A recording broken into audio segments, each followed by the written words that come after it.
What's good, people? This is Sam O'Reilly. This is the Fight Talk podcast with myself and James from Round 8 as usual. Tonight we are delighted to be joined by the Destroyer, Conor Benn. Conor, how are you, mate? You just broke up a little bit there, mate. So, are you alright? Yeah, good. How are you? Yeah, very good, very good. How are you doing, Conor? So, hot topic for today, obviously, straight from last night, after Bellew obviously had knocked out BJ Flores. There was a bit of aftermath with David Haye. Obviously, there's been potential, there's been talks about them two looking to have a scrap soon anyway, face-to-face last night. What's your makings of that, Conor? Yeah, I mean that'd be a great fun. I'd definitely pay to watch that. You don't know whether it's hype or genuine. That is a fight I'd definitely like to see. I mean, me personally, do you think Bellew can step up to heavyweight? He's just become world champion at cruiserweight. First of all, it's something he wants to be doing, going in against someone as good as David Haye. It depends on what he wants and what his achievements. I mean, he's already achieved more than the most fighters. Getting the WBC belt, the green belt. I mean, that's unbelievable. And if he wants to go up weight and he feels like he can do that and conquer that division as well, I mean, good on him. Hayes been out for a while, and it's one of the things that could go either way. They're both knockout artists. They both know how to punch. They both know how to bang. But most importantly, David Haye knows how to finish off an opponent. So it is a fight I'd pay to watch, and it'd be 50-50 for me. Now, I want to speak about yourself, Conor. Let's go back to, just before you turned over pro. Obviously, you lived out in Australia. You moved down to Manchester. You trained out at Ricky Hatton's gym. First of all, what was that like to move halfway around the world and away from your family? Coming to England was definitely the best choice I've ever made for my career. Going to Manchester, it was a good stepping stone to where I am now. I now look back and don't see myself based there. It was just a stepping stone, to get me into the UK. Get the living legend Richie Hatton to teach me a few things. And he taught me quite a few good things. And then I felt like a fish out of water. All my family's in Sydney and my family's in London. Why am I in Manchester? And I thought if I could go to London, be close to my family, find a good gym down here, and that's where I take it from. Yeah, that was something I was going to touch on. Was it purely logistical reasons that you moved down?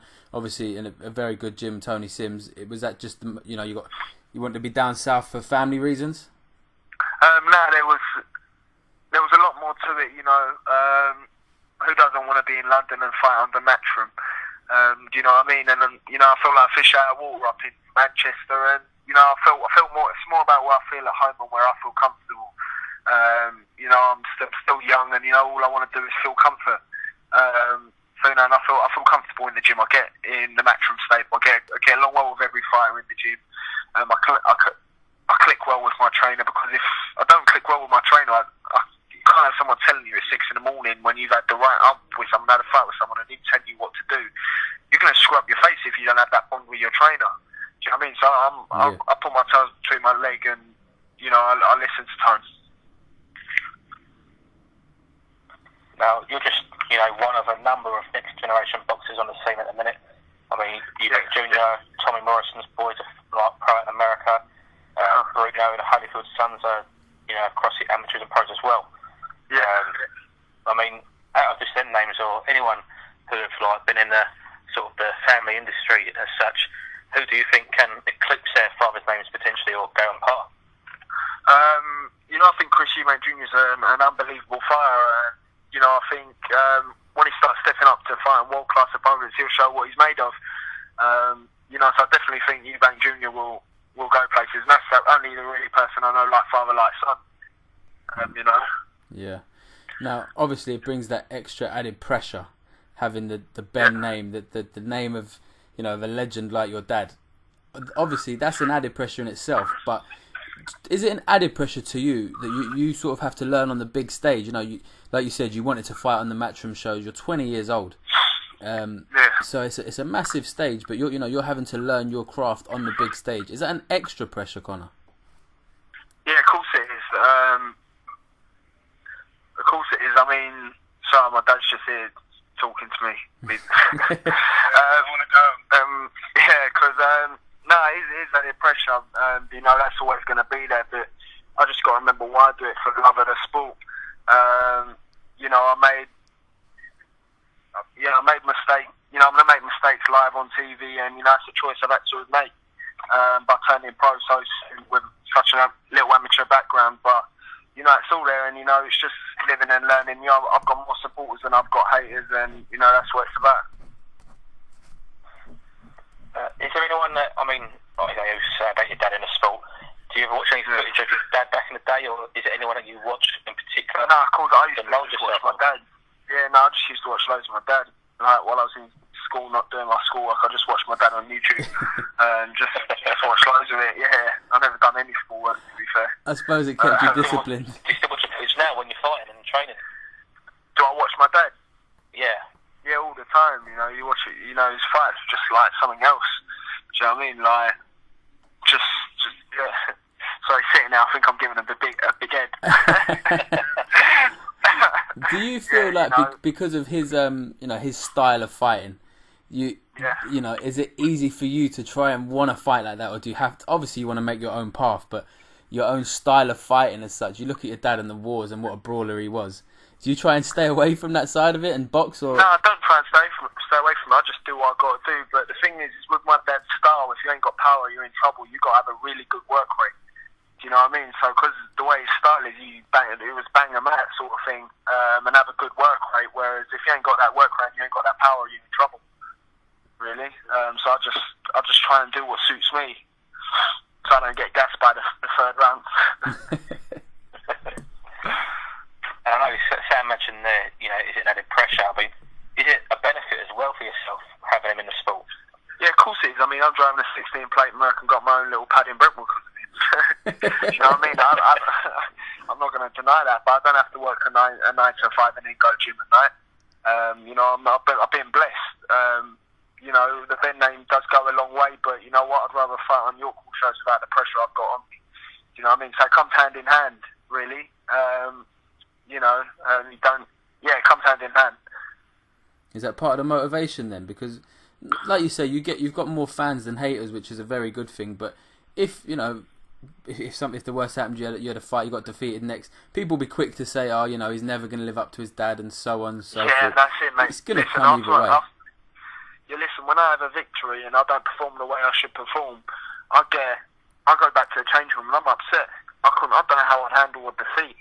Do you know what I mean? So I make sure I keep myself in check, and I'm not complacent. Do you know what I mean, with the life I have now, because I'm really happy with the life I have now.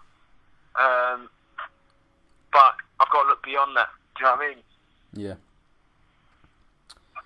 You had a change of weight relatively early in your career. What was the thought process behind that? Was it just simply too difficult to make the weight, and you feel stronger at this weight? Because if I'm fighting at 10 stone 4, and I'm really struggling to get to 10 stone 4, why am I going to struggle to get to 10 stone 4 when I can't even make 10 stone?